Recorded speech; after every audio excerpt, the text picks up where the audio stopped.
If you've never heard of Section 12J of the Income Tax Act, then this video will give you a brief explanation of how a Section 12J investment works from a South African taxpayer's perspective. So, what is Section 12J? Well, it is a section of the Income Tax Act introduced by National Treasury to incentivize South African taxpayers to invest into approved Section 12J companies. Section 12J companies invest into qualifying South African businesses. For example, hotels, asset rental companies, tech companies, agricultural businesses, solar businesses, and many more.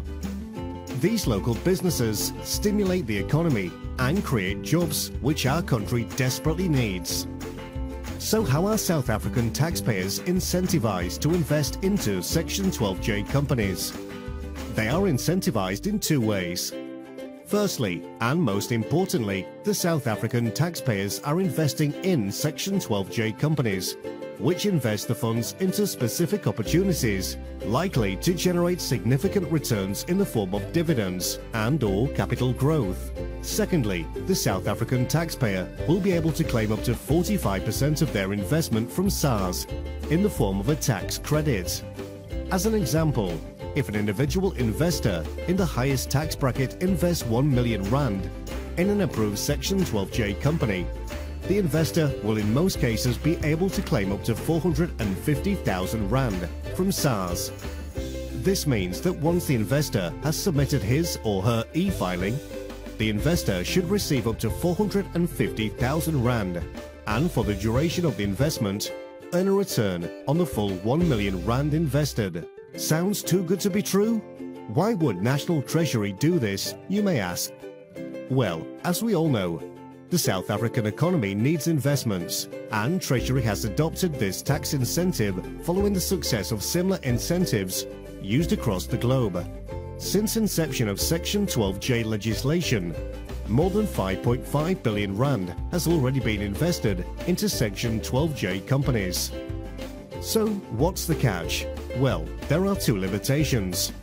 Firstly, in order to retain the tax deduction, the investor needs to remain invested in the Section 12J company for a minimum period of 5 years. This period is relatively short when compared to other similar investments, such as retirement annuities or endowments. If the investor exits before the 5-year period, then the full tax deduction claimed will have to be paid back to SARS.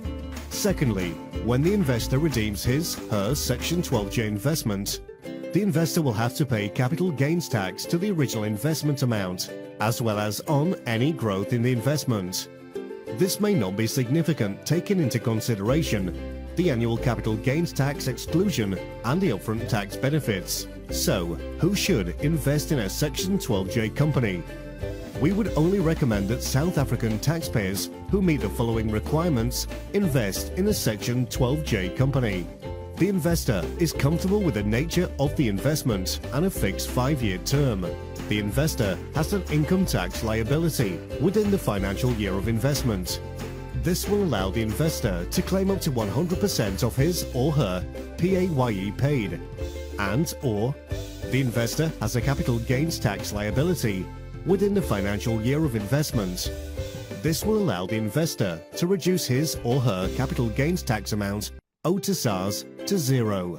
So, if you're interested to find out whether you can make use of the Silo 12J fund, contact us at info@silo12j.co.za or 011 327 6392 to set up a consultation.